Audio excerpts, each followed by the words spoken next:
No estamos en agenda, como decía algún amigo, si no estás en la mesa, estás en el menú, es un problema grave. Y por eso nosotros, un grupo de amigos, decidimos abrirnos de las cámaras para que esto no estuviera sesgado por intereses sectoriales y empezar a trabajar con el aporte de los que estamos en el CESA, pero con el aporte de todos los miembros del sistema de salud, con información que será generada dentro de nuestra organización y de otras organizaciones, con un comité editorial que va a evaluar exhaustivamente los documentos y que una vez que lo hagamos lo vamos a publicar y lo vamos a difundir. Acabo de hablar con gente de la prensa que ya está sumamente interesada porque la verdad que el sistema de salud es muy importante solamente cuando la gente está enferma o tiene que pagar por ello. Y la realidad es que eso ha hecho que en los últimos más de 26 años, después si quieren les digo por qué, y empeorando en los últimos 12 y 5 meses, ha hecho que todo el sistema de salud de la República Argentina, no la financiación solamente de la medicina prepaga, sino todo el sistema de salud de la República Argentina se haya ido deteriorando groseramente a situaciones tan límites que no sabemos si en un futuro cercano va a poder subsistir. Lamentablemente, para toda la sociedad, el sistema es extraordinario, a pesar de todo. La calidad de la gente que trabaja en el sistema de salud de la República Argentina durante muchos años, y bajo ese modelo ya me miró, le hizo así con el reloj. Los médicos que se han formado en la República Argentina, las instituciones que hay en la República Argentina, la inversión que hay en la República Argentina, prácticamente casi no se condicen con el resto de la manera en que se comportó la economía y la política con la salud. Pero nosotros somos aquí los moicanos, ¿no? Como no tenemos invertido todo, hemos decidido que esto nos gusta, muchos lo hacen con muchísima pasión, y además no podemos reconvertirnos en otra cosa de un día para el otro, porque es una cuestión inclusive vocacional. Entonces, ya que estamos en esta posición, que no vamos a dar marcha atrás, lo que nos pareció prudente es crear el CESA para que empiece a aportar datos de manera objetiva a los medios de comunicación, a las entidades, y finalmente que en algún momento le lleguemos a la sociedad y la sociedad le dé el lugar a la salud que se merece. CESA hizo la introducción recién Hugo. Es el Centro de Estudios para la Salud, obviamente de nuestro país, de la Argentina, un país que históricamente, y a veces por política o estrategia y a veces por ineptitud, abandonó una de sus obligaciones fundamentales, que era bregar por la salud de todos sus connacionales, sus habitantes. Pero eso tuvo un lado malo inicialmente, pero un lado bueno porque fue el caldo de cultivo para que todos nosotros hoy estemos aquí, nuestras entidades, nuestros prestadores, financiadores, profesionales de la salud, integrantes del equipo médico, podamos haber llegado a tener o haber tomado la trascendencia y la importancia que tomamos en todo el sistema de salud. Como todo organismo, tenemos una misión, y la misión vamos a leerla puntualmente y expresamente. Somos una entidad independiente, sin fines de lucro, dedicada al estudio y monitoreo de los indicadores de equidad en salud y al diseño, formulación e implementación de proyectos que contribuyen a mejorar la salud y la calidad de vida de los argentinos, así como la eficiencia y la sostenibilidad o sustentabilidad del sistema sanitario. Bueno, esa palabra independiente es muy importante, bien lo dijo Hugo precedentemente. Si bien los integrantes del CESA somos personas que en muchos casos, como el mío y de tantos otros, hace más de 40 años que estamos trabajando en salud, con distintas asignaciones de tareas y de responsabilidades, pero lo venimos haciendo. Si bien también es cierto que conformamos entidades tanto de primero como de segundo y tercer grado en el ámbito del sistema de salud y de ambos subsectores, público-privado, y también los dos subsectores dentro del privado, tanto prestación como financiamiento. Así que somos personas individuales, independientemente de todo lo que decía, que estamos conformando este organismo con los fines y los anhelos que vamos a ver después cuando hablemos de la visión seguramente. ¿Por qué se nos ocurrió esto? También estaríamos faltando a la verdad si no decimos que todas esas entidades de primero, segundo y tercer grado que representan tanto, acá tenemos al doctor Jorge Cherro, presidente de ADECRA, con el cual nos conocemos hace más de 40 años, y compañeros de lucha como Hugo, como tantos otros, como Héctor, que ahora lo perdí, Héctor Santander, bueno, Ricardo Liloy, Juan Piveta y Carlos Candiamo, no me quiero olvidar de nadie. Si bien es cierto eso, nosotros acá somos personas independientes. Dejamos de lado cualquier característica que podamos o bagaje que podamos traer de afuera y vamos a trabajar objetivamente y en aras de nuestro sistema de salud / sistema sanitario, que si bien no son sinónimos, tienen que tener una articulación muy estricta para que funcione de la mejor manera posible.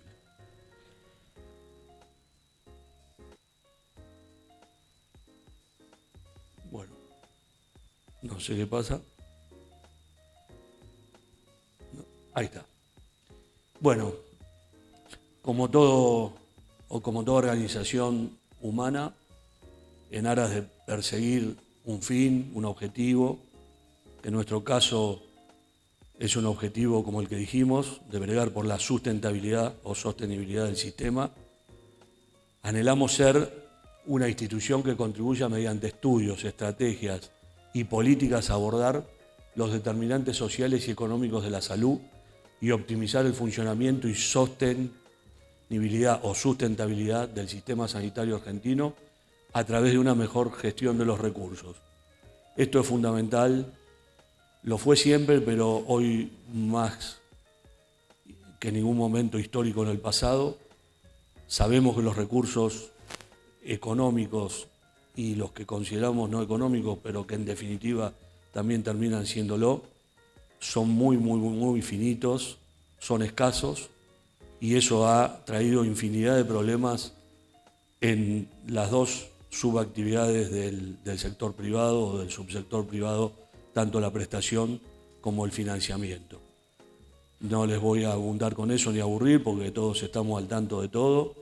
Esta fue una semana fatal, en la cual venimos del día lunes una maratónica audiencia en el Poder Judicial de la Nación de más de 15 horas, donde veo caras acá, obviamente la de Hugo y otras que estuvieron al pie del cañón, bregando por muchas de las cosas que hoy estamos presentando a través del CESA, ¿no?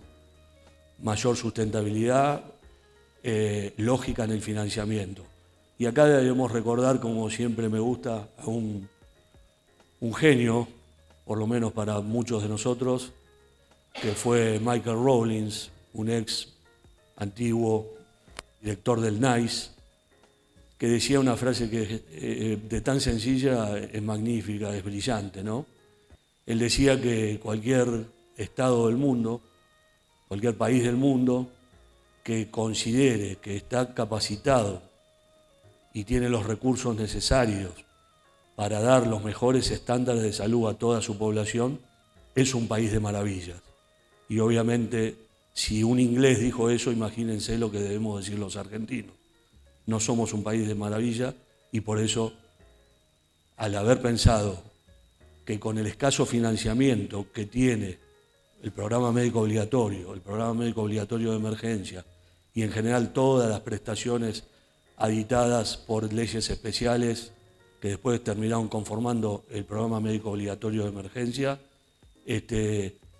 si con esos escasos recursos pudimos llegar hasta acá y pudimos hacerlo en la manera digna que lo hicimos, realmente hoy nos mereceríamos todos los que estamos sentados acá y los que quizás nos estén viendo en forma remota o los que no nos han podido ver en este preciso momento, un aplauso, porque realmente el sector de la salud en su integridad realmente nos tiene que hacer sentir muy orgullosos a todos porque sustentamos este sistema de hace más de 70 años, algunas entidades más que centenarias, como es el caso de esta casa, pero 70 años de promedio, entidades como las nuestras han orgullosamente y dignamente atendido actualmente al casi el 70% de la población. Obviamente, también,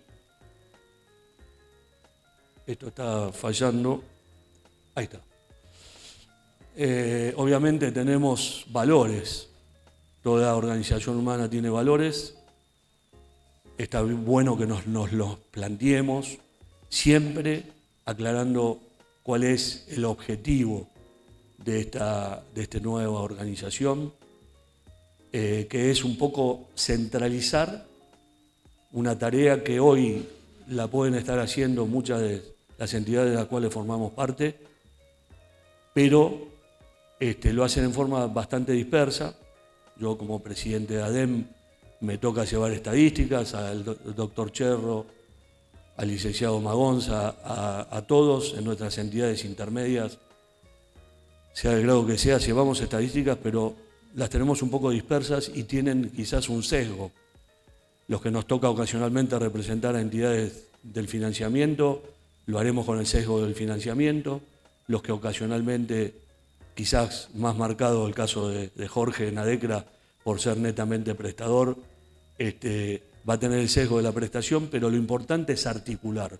Es una palabra que a veces los argentinos nos olvidamos, porque participar es muy fácil, pero articular, creo que por ahí pasa un poco la cuestión. Y Hugo hablaba de llegar planamente y llanamente a la población. Ustedes han leído seguramente las definiciones de sistema de salud, tanto de la OMS como de la OPS, y todas concluyen en que si la población de cada sistema nacional de salud /sanitario no se compromete, no se involucra y no toma conciencia de las problemáticas del sector, es imposible llevar a cabo cualquier sistema.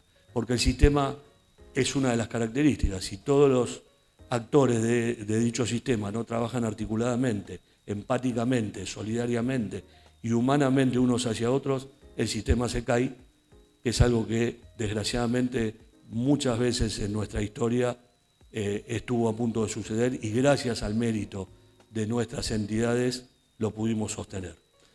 Yo los valores siempre los resumo en uno, que es el último, que es la ética. No hay equidad sin ética, no hay consenso sin ética, no hay participación, no hay articulación sin ética y tampoco hay responsabilidad sin ética. Esto es fundamental, porque si nosotros sacamos números, estadísticas, cálculos, planteamos estrategias, emitimos informes de cualquier ámbito de la salud, que ahora los vamos a ver después, ámbito de la salud y del sanitarismo, y esto no se trasluce o no termina como resultando políticas sanitarias, la verdad que trabajamos en vano y la verdad que creo que a ninguno de nosotros nos gusta trabajar en vano. Por eso hablamos de esa articulación, de llegar con nuestro trabajo a todos los ámbitos del Estado, a los 3 poderes del Estado, trabajar con las cámaras de salud, con las comisiones de salud de ambas cámaras del Congreso de la Nación. La intención es que todos participen del CESA, que todos se acerquen, que todos acerquen estudios. Ya estamos recibiendo de gente que no necesariamente ni directamente forma parte de este organismo, que está solidariamente alcanzando opiniones, estudios, números, cálculos, y vamos a recepcionar todo porque somos amplios. La verdad que demostramos a través de la historia que escuchamos a todo el mundo y que realmente vamos a trabajar por el bien común. Tenemos que salir de una imagen tal vez en la que la sociedad vea el sector de la salud, como decía Luis María, como un negocio, para que nos vean como lo que realmente somos, un agente subsidiario del Estado en la prestación de un servicio, como es la educación también, en la que colaboramos con lo que la Constitución impone, porque la salud es un derecho constitucional cuya tutoría está a cargo del Estado. Nosotros estamos, en este caso, asistiendo subsidiariamente a esta actividad y haciéndolo con profesionalidad y con pasión. Tenemos que volver a lo que somos y a lo que fuimos, que es una... bueno, acá Luis María nos decía una actividad, pero bueno, creo que la eficiencia desde el punto de vista profesional se impone sobre todo en el área de los prestadores. Hay grandes bolsones de ineficiencia, nosotros trabajamos permanentemente en eso, tratamos de mejorar la calidad de la asistencia desde el punto de vista... Uno cuando habla de eficiencia, eficacia y todos esos términos cree que está hablando de economía, pero en realidad está hablando del bienestar de la gente. Creo que estamos, bueno, desde el nuevo gobierno tratando de cambiar la cultura. Este es un tema que está impregnando a todos los sectores de la sociedad, no solamente a nosotros, la gente que trabajamos en salud, sino un montón de lugares que seguramente son ineficientes. Y en la medida que podamos cambiarlo y mejorarlo, vamos a poder producir mayor bienestar. La medicina está en proceso de lo que se llama la deshospitalización, es decir, sacar al paciente del hospital para atenderlo en lo que sea posible en su casa. Y estamos hablando de un montón de cosas. Muchos recordarán, sé que ustedes son todos muy chicos, pero por ejemplo hace unos años operarse de una vesícula implicaba 5 días de internación. Hoy una vesícula se opera y se va a la casa. Puede irse en 12 o a lo sumo en 24 horas. Eso es un avance muy importante. Estamos generando un tipo de información que va a estar dirigida al público general, a los afiliados, a los pacientes. A los bueno, usuarios. como todos saben, la salud, a pesar de la pandemia y a pesar de todas las dificultades que tuvimos, todavía no ocupa un lugar de importancia en la opinión pública. Primero que lo que estamos haciendo hoy es un hecho inédito, porque cuando la coyuntura te tapa, la gente se preocupa por el día a día y no se preocupa por el planeamiento estratégico. Cuando planeas estratégicamente, normalmente cuando tenés una situación de estabilidad... Hola, buen día, Laura. ¿Cómo estás? Uno se preocupa y hace planeamiento estratégico cuando tiene un montón de las variables bajo control. Y nosotros no tenemos ninguna variable bajo control en este momento. Quiero decirles que planear estratégicamente implica un proceso de cambio cultural. En ese proceso de cambio cultural se requiere un trabajo como este, que es un trabajo de largo plazo, no va a dar resultado pronto.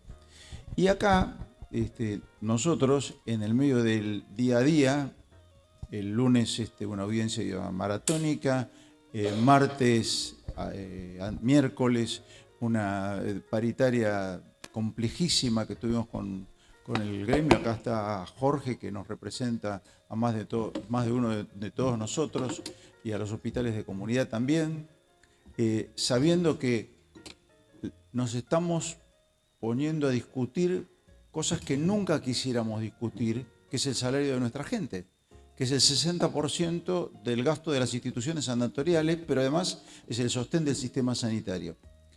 A pesar de toda esta discusión por la coyuntura, yo quiero tomar la parte más que positiva. Primero que estamos haciendo esto, pero recordar que desde hace muchos años nosotros trabajamos en propuestas para el sistema sanitario. La propuesta de la modificación del sistema de salud con un plan nacional de salud. Acá tengo a mi amigo y por un lado a mi jefe Eduardo Mondino, que es el jefe de la Fundación Encuentro, donde nos dio un espacio amigable para trabajar en políticas de salud, donde después nos hemos juntado con otros espacios, con lo cual habla mucho de que estamos avanzando en el camino correcto. La única macana de la pregunta de toda la gente que viene de las líneas más duras, ¿no? No de los médicos, los sociólogos, sino de la gente de la abogacía o de la administración, es decir, si el escenario futuro correcto que nosotros imaginamos nos va a alcanzar vivos. Pero como todos nosotros tenemos una enorme convicción sobre esto, nos parece que algún día había que empezar, ya hemos empezado con el tiempo y esto es una reafirmación de que vamos en el sentido correcto. Ojalá los tiempos nos den, pero no importa, si los tiempos no nos dan, el esfuerzo que tuvimos que hacer lo hemos hecho.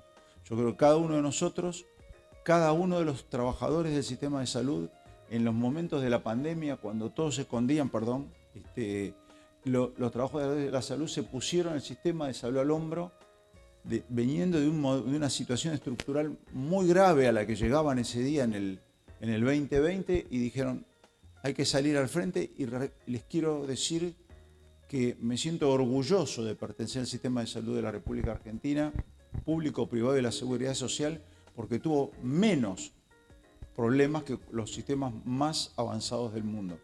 Nadie se quedó sin un respirador, nadie se quedó sin ser atendido, nadie se quedó afuera. Todos recibieron la atención. A lo mejor podríamos haber trabajado mejor en la prevención, en la vacunación, y lo que sea, pero cuando llegó el paciente enfermo, los pacientes enfermos fueron atendidos más que correctamente. Esto implicó la reconversión de nuestras organizaciones en un modelo inédito y con gente que además tenía miedo, porque no se olviden que los que trabajan en salud comen, mandan a sus hijos al colegio, necesitan conseguir los recursos necesarios para que la vida continúe y no caer y no ser asalariados o trabajadores del sistema que están además bajo la línea de pobreza. Porque, y voy acá a terminar, porque ya tenemos a la expositora principal, les quiero recordar que cuando arrancamos, estamos en una discusión con el nombre y nosotros habíamos pensado en que el nombre tenía que ser Observatorio de los Determinantes Sociosanitarios y Económicos de la Salud. ¿Por qué? La salud es un poquitito así, el sistema de salud es un poquitito así de lo que es la calidad de la salud de la sociedad. Si no tenemos las condiciones de vida adecuada, una vivienda digna, agua potable, salario adecuado, trabajo formalizado, seguridad, lo que nosotros podemos hacer es muy poco. Igual lo que ha hecho el sistema de salud ha sido extraordinario en todo este tiempo. Lo único que tenemos que tratar de hacer es primero estabilizarlo y después potenciarlo. Hemos tenido más de un premio Nobel en el sistema y tenemos muchos médicos, muchísimos muy valiosos, muchas profesionales de enfermería que hoy lamentablemente en este periodo último, no ahora, pero en los últimos años, han migrado del país, gente muy valiosa porque son excesivamente apetecibles para otros sistemas de salud que pagan mucho mejor que nosotros y le dan condiciones de vida que no tienen en la Argentina. Podemos hacer nuestro pequeño granito de arena, que es mejorar lo que nos toca. Para eso trabajamos. Hay mucho hecho, hay mucha documentación presentada, muchos planes que darían solución al sistema sanitario. El país nos tiene que acompañar, pero esa es una variable incontrolable. Bueno, ¿cómo les va? Muy buenos días. Recién lo escuchaba, yo estuve varias veces aquí por invitación de Hugo en distintos congresos de salud. Y bueno, recién lo escuchaba Héctor Santander y me acordaba, yo tengo varios libros, y me acordaba que uno de mis libros es Los Cuadernos de Laura, donde yo cuento diversas historias. Y en la casa de mi infancia, que eran los PH que construían los abuelos, hay médicos que lo compraron, y un poco lo que vos comentabas, y vivieron ahí muchísimos años. De hecho, me conectaron cuando yo publiqué el libro. Así que bueno, me hiciste acordar a eso, una digresión. Bueno, yo les preparé una exposición para pensar un poco la política y dentro de la política el sistema de salud, ya que bueno, estamos en un evento vinculado a la salud y cómo se comunica hoy. Estamos frente, tal vez, el gran comunicador de este momento, que es el propio presidente, Javier Milei. Y la pregunta del millón, después vamos a hablar más adelante del tema de salud, es si es un cambio de era o un paréntesis. Porque si es un cambio de era, cambia todo, cambian las formas de la política, de la justicia, incluso de la salud. Milei expresa un cambio de era apalancado en la revolución tecnológica, la fatiga de la maquinaria peronista y un cambio generacional. Lo que ven ahí, en realidad Milei es un síntoma, no es Milei en sí, es lo que expresa. La revolución, hay pensadores, tanto como Marx, como Stuart Mill, que lo que dicen es, los liberales y los no liberales, como Marx, que era un gran diagnosticador, es que cada vez que cambian las formas de producir bienes y servicios de una sociedad, cambia todo el resto, cambia la política, cambia la justicia, cambian los sistemas de salud. Tal vez habría que pensar eso. Por eso mi hipótesis, mi tesis, la que les traigo acá, la que escribo habitualmente, yo hoy estoy sacando un libro nuevo que se llama Juicio al Peronismo, es que Milei implica un cambio de era. Quiero mostrarles qué significa. A ver, necesito una asistencia acá, porque esto es un video. Esto es un video de la Fundación Libertad. Vos quedate acá. Esto es un video. Sí, es un video. Quiero que muestren.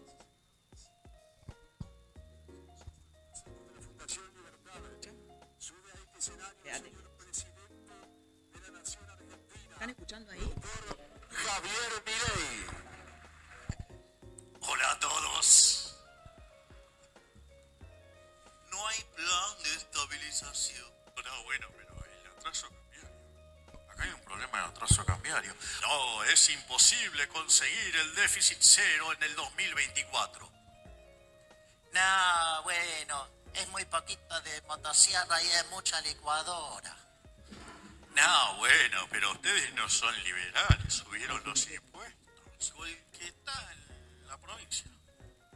Ya no es exageración.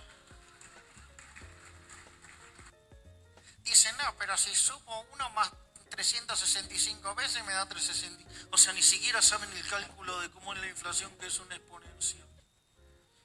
No podés dolarizar. Si no hay fideo y no hay tuco y me inventás a fideo con tuco. Pero no hay ancla nominal, menos mal. No, bueno, porque no hay un plan integral, porque debería definir la matriz productiva, pero deberías fijar el sendero de precios, salarios, que no sé. No tiene que fijar el sendero de los precios. Este no es un gobierno liberal porque no liberó la droga. Ay, qué ajuste insignificante. No, porque hay apreciación cambiaria, hay apreciación cambiaria. ¡Viva la libertad, carajo!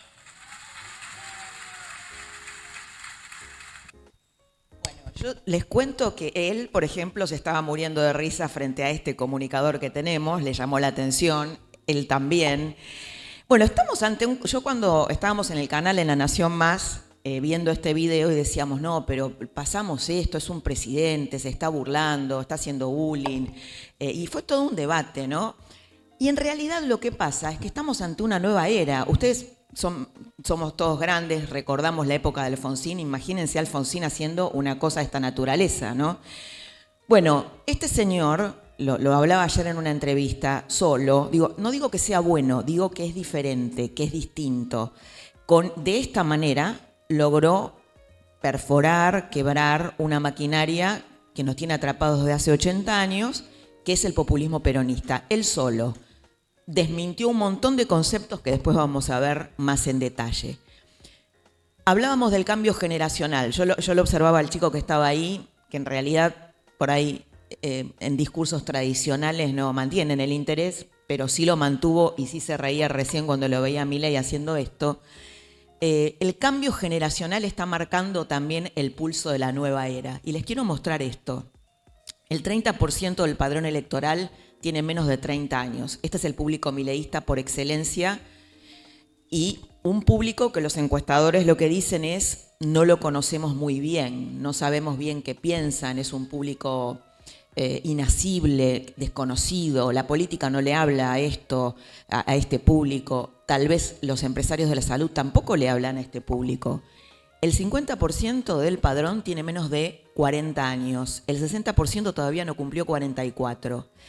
En el libro que les cuento que acabo de publicar, hay peleas generacionales entre los punteros viejos entre comillas, en los barrios vulnerables y sus hijos mileístas, porque los punteros peronistas, bueno, hablan de un peronismo clásico que estos chicos no conocieron, y estos chicos lo que dicen es, a mí el kirchnerismo no me dio nada, y si miramos el modelo kirchnerista desde 2011 en adelante, efectivamente es una economía que se estancó y que no vivió los tiempos de la bonanza china del primer kirchnerismo, por lo menos el de Néstor Kirchner. Milei, esto es muy interesante, yo lo hablaba mucho con encuestadores, porque esto nos hace pensar en las formas comunicacionales. Arrasó en Orán, nunca estuvo en Orán, nunca visitó Orán, un lugar netamente peronista, populista. Bueno, ganó ahí. Bueno, las instituciones, esto es algo muy interesante de ver, las instituciones del siglo XX, todo lo que nos sostuvo, se empieza a esfumar. Y les voy a presentar síntomas de lo que estoy diciendo. Medios comunicacionales tradicionales versus redes sociales. Yo hablaba el otro día con un gobernador peronista que me decía, le sacamos todos los carteles a Milei. Y ganó igual en esta ciudad o en esta provincia. ¿Por qué? Porque ganó a través de redes sociales. Y ahora vamos a ver cómo se informan los argentinos. Hay una gran crisis de los medios tradicionales de comunicación. El streaming. Yo, por ejemplo, el otro día estuve en el programa de Fantino. Hicimos una entrevista ahí por mi libro nuevo, Juicio al Peronismo. Se los recomiendo de paso. Bueno, ahí había 10.000 personas, un Luna Park. No se fue nadie. Hablamos 50 minutos. Narrativas colectivas versus nuevas narrativas. El peronismo, la iglesia, tal vez nuestras narrativas, le hablan a un pueblo homogéneo. Bueno, eso no existe más. Hoy tenés una sociedad fragmentada. Hoy, si la atención fue, durante los últimos siglos, libertad e igualdad, hoy el tema diversidad, audiencias diversas, audiencias segmentadas, como lo ven en la televisión. Antes vos tenías a un Tinelli que te hacía 30 puntos de rating, eso no existe más en la televisión abierta, son pequeñas audiencias fragmentadas. Bueno, eso también te cambia una narrativa. Por eso el peronismo está en crisis, porque le habla a un pueblo que ya no existe más. También la iglesia, esto lo hablaba con Rodrigo Sarazaga, le habla a un pueblo homogéneo, un pueblo sin fisuras, el pueblo trabajador, los pobres. Bueno, eso está cambiando y cambiando también mucho en los barrios vulnerables, lo cual de nuevo cambia las formas de la comunicación. Pérdida de peso de las religiones, cambio en los sistemas de salud, esto se lo dejo a ustedes. Porque lo que les decía antes, cuando cambia la forma de producir bienes y servicios, cuando hay una revolución tecnológica de estas características, digo, yo no estoy elogiando a Milei, digo que tenemos un líder que está conectando con este tiempo nuevo, diferente. Vamos a ver cómo se informan los argentinos. Yo recién le escuchaba a Hugo que decía, bueno, esto lo hemos informado de distintas maneras. Bueno, ¿cómo se informan? Esto es de Federico Aurelio, la consultora de Aresco. Las redes sociales son el principal medio de comunicación de los grandes centros urbanos. Las redes sociales son fundamentales. El 38% de los argentinos se informa a través de redes sociales. Esto tal vez les puede parecer impactante o raro. Yo cuando lo escuché a Federico Aurelio, a mí también me sorprendió, lo dijo hace 2 meses en una conferencia. El 12% televisión abierta. ¿Se acuerdan lo que era la televisión abierta hace 20 años? 22% televisión por cable, por eso hoy es más importante TN que Canal 13, muchas veces, TN le gana a Canal 13, y ambos medios sumados, televisión por cable y televisión abierta, son menos que las redes sociales. Por eso Milei gana las elecciones, porque hizo un enorme trabajo de redes y comunicacional. 3 de cada 4 argentinos pasan más de 1 hora por día en redes sociales. 10% utiliza más de 6 horas, ojo, incluyendo WhatsApp. El otro día yo la llamo a mi tía que tiene 75 años y me dice, pasó tal cosa, no sé qué noticia me da. Yo estoy todo el día enchufada, le digo, pero sí, es verdad, había pasado. Digo, ¿dónde lo viste? Ah, mis amigas de WhatsApp, por WhatsApp me lo mandaron. Bueno, es esto, ¿no? Acá también se comparten las noticias. El populismo es una manera de ver la vida, es una manera de ver la economía, es un sistema de creencias, lo vamos a revisar un poquito. Las operaciones típicas de los populismos, y acá nos empezamos a meter un poquito en salud. ¿Qué hacen los populismos? Primero convierten la parte en un todo, ¿no? Esta aspiración de soy un sector, pero represento a todo el Estado. Esto lo hacen, hablo en nombre del Estado, hablo en nombre de todos. Esto lo hacen todos los populismos. Y es quitarle la categoría de humano al enemigo. El kirchnerismo hizo mucho eso y lo hizo mucho con los empresarios. Los colocó en esta situación, por supuesto los de la salud también están, bueno, ahora lo hizo Milei, ¿no? Ahora lo vamos a ver. Están metidos en esta categoría. Eso deja huellas también emocionales. El otro día estaba con un banquero y me contaba, bueno, que un importante empresario se había enfermado a raíz de que el kirchnerismo le había tomado de punto y le había hecho una campaña, hay que bancarse una campaña de un aparato de poder en contra, y se había enfermado a raíz de eso. Por eso es importante conocerlo. Una de las cosas que hace es quitarte la categoría de humano. Sos gorila, marrano le decían a los no católicos cuando España reconquista la península ibérica y echa a los judíos, a los moros, bueno, a ellos les decían marranos. Por eso esto viene, el populismo viene, es la continuidad de 3 siglos de cristiandad hispana. Es esa continuidad. Escuálidos en Venezuela, pelucones en Correa en Ecuador le decía pelucones, Allende les decía momias que caminan a su disidencia. Entiendan lo poco democrático que es esto, ¿no? A su disidencia, en una democracia, estamos hablando de una democracia. Y en Cuba, esbirros o gusanos. ¿Cómo construyó Venezuela su hegemonía? Expulsando a la gente. Y Cuba lo mismo. Acá no lo lograron, claramente. Bueno, el populismo económico, sobre distribuir por encima de la recaudación. Estuvimos muy acostumbrados a esto durante la época del kirchnerismo. Usar los recursos del Estado para comprar el favor del pueblo. Comerse el futuro en nombre del corto plazo. Y crear derechos sin los recursos para financiarlos. Que esto es también lo que pasó en este programa médico obligatorio de salud, ¿no? Es meter un montón de prestaciones sin crear los recursos para poder financiarlos. El populismo político, bueno, la relación directa del líder con el pueblo, ¿no? Milei tiene algo de esto también, no de populismo económico, sino de populismo político. Dividir la sociedad en buenos, malos, un salvador y llevarla a elecciones. Lamento decirles que el sector de salud quedó en Milei del lado de los malos y van a tener que armar una narrativa porque nosotros ya venimos contaminados con esto, ¿no? El populismo político es muy sencillo. Hay buenos, malos y un salvador. Vamos a elecciones. Esto es. Milei también tiene su populismo político. Es los argentinos de bien son los buenos, la casta son los malos. Ha metido al sistema de salud dentro de la casta. Van a ver, tienen que ver cómo se arreglan para salir de eso. Y vamos a elecciones, ¿no? Y lo pone con mucha astucia. Bueno, el populismo cultural, que es la carencia de reglas claras. Hace poco Poliarquía hizo una encuesta. Esto está en la sociedad, ¿eh? Esto no está solamente en el kirchnerismo, en que Milei ponga al hijo porque le conviene en la Corte Suprema. Hace unos años Poliarquía había hecho una encuesta y le preguntaba a la gente qué pensaba de la ley o si aceptaba la ley. La mayoría dijo, solo la acepto si me conviene. Bueno, la forma en que nosotros manejamos en la calle es otro síntoma de eso, ¿no? Yo tengo un primo que me dice, si yo manejara acá, mi primo vive en Dinamarca, como manejo en Dinamarca, chocaría todo el tiempo. Esta es nuestra Argentina. Esto, lo cultural, ¿no? Yo pongo en el libro estos ejemplos. Si uno va en Dinamarca, tomando el caso de Dinamarca, a hacer un trámite a una oficina, abre la computadora, ve a qué hora abre esa oficina, va el señor que te atiende, el señor no te conoce a vos, vos no lo conoces al señor, no te trata de un modo particular. ¿Qué hace un argentino? Y me incluyo, todos lo hacemos, cuando está acá y quiere hacer un trámite. Che, ¿a quién conozco en tal lado? A ver, ¿qué contacto tengo? ¿Quién me puede resolver esto?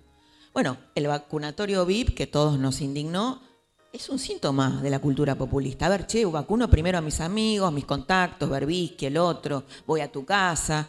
Esto es populista. No hay, a ver, ¿qué es lo que no hay?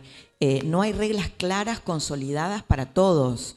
Hay una escena de Borgen, que yo no sé si la vieron, la intriga política de Netflix. Ella es la primera dama danesa y, bueno, tiene una serie de problemas en su vida cotidiana, la deja el marido, es muy buena si no la vieron. Finalmente deja su puesto como primera ministra, iba a decir primera dama, primera ministra. A los meses vuelve a Borgen. Entonces le dicen, señora, sí, vengo a ver a fulano. Ah, se tiene que anunciar. Se tiene que anunciar, tiene que hacer la fila como cualquiera. Había sido la mujer más poderosa del país hacía 5 meses. Bueno, hablamos de una democracia consolidada como es la danesa. Y ahora vamos al sector que le gusta a Hugo Magonza y a Héctor. La salud y comunicación en la era de Milei. Bueno, han regresado los malos, señores, pero ¿por qué? Porque veníamos de antes. Esto no significa que sean los malos. Digo, antes les decía, la narrativa se impone frente a los hechos que comentaba Hugo recién, ¿no? A ver, la operatoria, mi pregunta ¿es Velocopit el coto de los Kirchner del 2005? Cuando Néstor Kirchner, en una disparidad absoluta de posición porque era el presidente, y le decía, señor Coto, usted le está robando a los argentinos. Y Coto, bueno, tuvo que hacer un esfuerzo. Yo creo que los empresarios no tienen una narrativa, Hugo, no tienen una narrativa propia. Este es el problema. Y además vienen, ¿alguien dijo algo? No sé.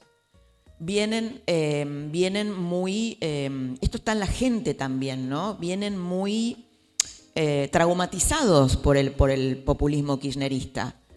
Entonces, bueno, ahí puse a Coto y a Velocopit. La narrativa oficial es las prepagas le están declarando la guerra a la clase media. Y esto se impuso, aunque no sea cierto. Esto es ¿qué mensaje estoy emitiendo como sector? Las secuelas emocionales del kirchnerismo cultural sobre el empresariado quedaron encerrados en el rol de los malos. Este es el juego del populismo cultural. Yo el otro día le escuchaba a Juliana Santillán, que los libertarios dicen es una diputada libertaria, dicen benefactores sociales. Bueno, no sé si son benefactores sociales, pero tienen otra narrativa, claramente. Otros decían, no, hay que empezar a hablar de empleadores. Bueno, claramente si uno le pregunta a la clase media argentina, compró, los de las prepagas se llenaron de plata, le declararon la guerra a la clase media, también lo compraron los periodistas afines al gobierno, por eso digo, y yo lo que veo del lado del sector, acá me voy a poner un poco de abogada del diablo, queja, victimización, carencia de una narrativa propia.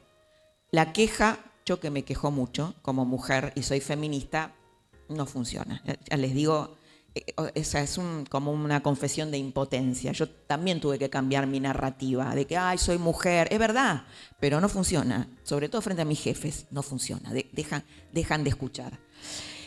Voceros poco creíbles, tal vez, pues estamos en la época de la autenticidad. Voceros importantes, intachables, interesantes. Hay voceros muy interesantes. Yo creo que es interesante observar cómo funcionan quienes manejan datos en televisión, por ejemplo, ¿no? Yo una vez escuché decir a una persona de unos 70 y pico de años que mira mucho tele, yo nunca entendí que el peronismo había destruido el país hasta que los empecé a escuchar a ustedes, con datos, con ejemplos, con historias, porque los adultos somos como niños, necesitamos historias. La carencia de datos para visibilizar los costos. Pasamos de la hiperregulación total a la desregulación, de la hiperregulación a la desregulación total. Fíjense los hechos, ¿no? Con el DNU el gobierno desregula completamente el sector, pero después le echa la culpa al sector. Y eso quedó así. La narrativa oficial se impuso con datos. Y bueno, yo lo he escuchado a Hugo, también me ha mandado datos. El aumento de tarifa fue... ¿Qué dice el gobierno? A ver, señores, el aumento de tarifa fue del 151% promedio en el primer cuatrimestre, por encima del IPC, 51,6%, de los medicamentos, 39,3%, y del salario de un enfermero. Listo, le declararon la guerra a la clase media. No hay nada más que hablar. Bueno, ¿Qué quedó invisibilizado? Los costos del sector, lo que estaba contando Hugo de esta manera. Yo creo que hay que contarlo de otra, ¿no? Entre marzo del 2012. ¿Quién visibilizó esto? Algunos periodistas. Por ejemplo, el otro día Carlos Pañi, que yo estuve en su programa y lo visibilizó con un gráfico. Los costos del sector quedaron invisibilizados entre marzo del 2012 y marzo del 2024. El IPC avanzó 21.656%, mientras que la medicina prepaga subió al 16.128% en ese periodo.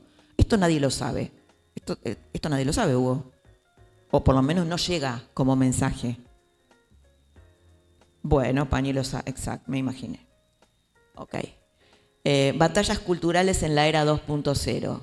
El otro día les cuento una historia. Yo tengo una amiga, psicóloga, que es argentina, se la contaba a Héctor, y vive en Los Ángeles porque se casó con un médico. Entonces me dice, ay, estoy harta, estresada, no tengo vacaciones. Cada vez que vengo acá, vengo a los médicos. ¿Cómo a los médicos? Le digo, ¿en Estados Unidos no vas a los médicos? No, es pésimo el sistema. Es un seguro social, no es una prepaga. Y me dice, me fui a sacar una muela, no sabíamos que nos habíamos quedado sin obra social y me llegaron $4.000.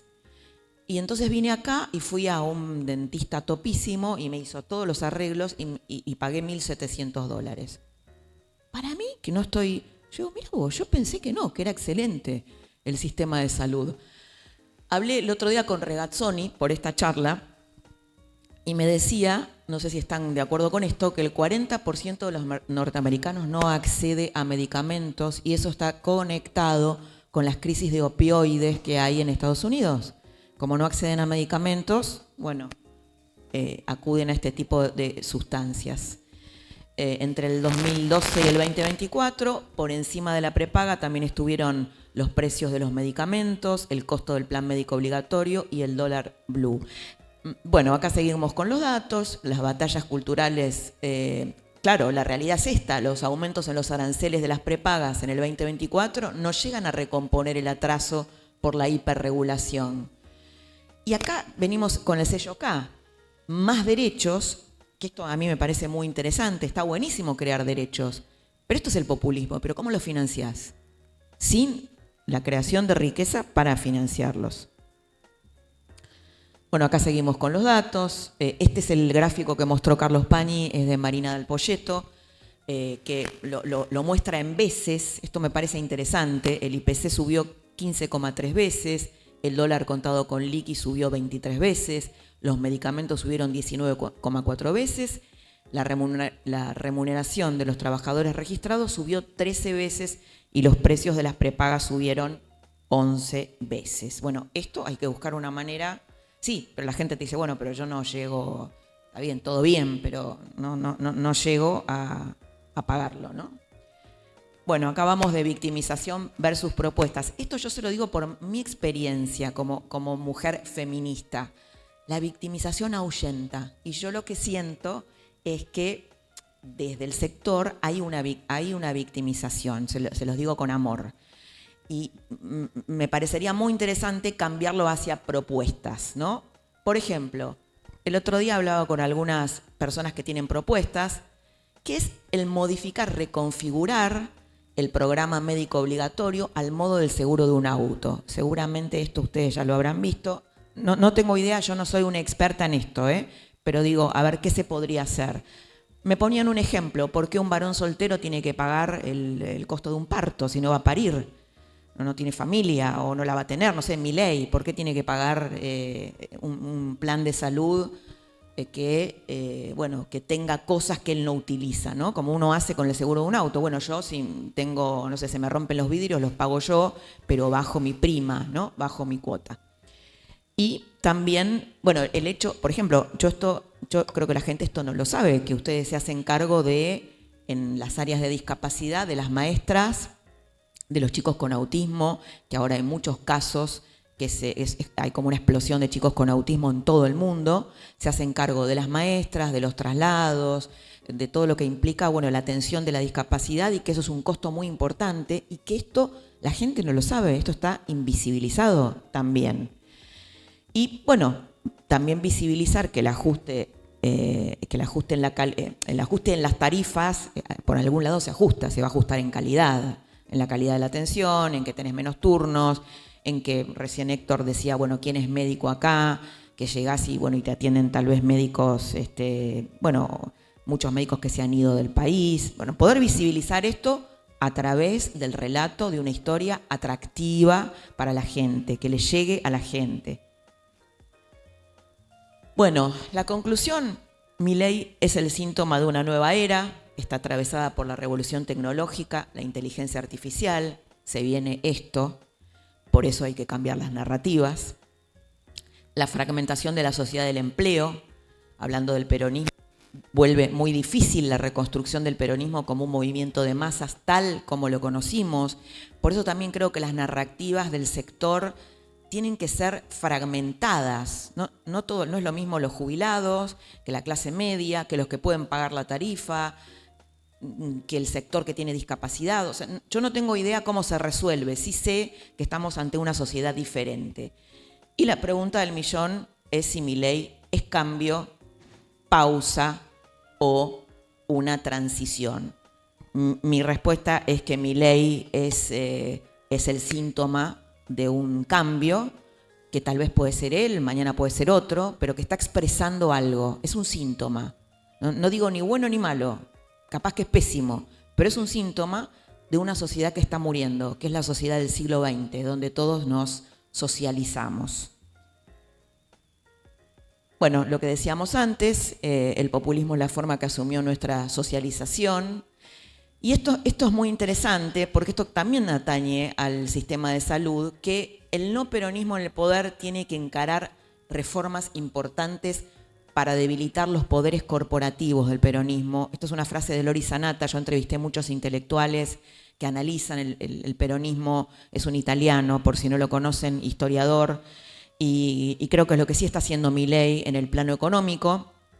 Por eso creo que no encaja en la categoría de populista, porque sí, en lo económico, ¿no? Me refiero a lo económico. En lo económico, Milei es un liberal con rasgos populistas como las que ya vimos en lo político y también rasgos en lo cultural, pero no en lo económico. Y lo que está haciendo es atacar poderes corporativos del peronismo, ¿no? Ir con reformas económicas importantes para, debilitar esos poderes. Les dejo esto como para pensar, construir nuevas narrativas en la era del 2.0. Y me quería ir con un poquito de humor, a ver si podemos escuchar esto, un día en la vida de Milei. Tapa de Times. Ey, sacada del ángulo. Escucha, te voy a contar lo que me pasó anoche. Llegué a casa muerto, venían con el desgaste de Luna, tomando zurdos todo el día, reuniones, qué sé yo. Me tiro a ver la tele y de golpe... El tema del dólar, las decisiones que van a tomar, sobre el tema de ley bases... Me olvidaba a Julia en la Rosada, la puta madre. Salgo para allá, voy a domar todos los zurdos que pueda en el menor tiempo posible. Presidente, gracias por recibirnos, ¿eh? ¿Qué tal, Luis? Un gusto enorme. Le voy a plantear un tema fuerte. Qué sueño. Liquido esto en 10 y a mimir. Si tuviera que definir en pocas palabras a Pedro Sánchez. Un incompetente, mentiroso, cobarde. Digamos, hoy es el hazme reír de Europa en materia diplomática. Pedro, tu mujer, tu esposa es corrupta y vos también. En pocas palabras, Beliboni. Delincuente. Cristina Kirchner. La jefa de la banda y que va camino a la cárcel. Alberto Fernández. Un fracasado que hizo todo mal. Axel Kicillof. Un incapaz superlativo. Digo, cuesta encontrar a alguien tan incapaz. Gobierna la provincia más grande de la República Argentina. Y lo mal que lo hace. Y estamos, Luisito, ¿no? ¿Estamos? Gracias, presidente, de nuevo, ¿eh? Gracias. Muchísimas gracias. ¡Vamos!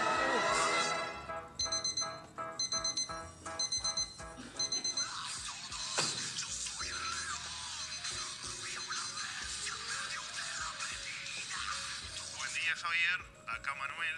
¿Dormiste algo? Arriba que tenemos acto en Córdoba. Salimos en 20.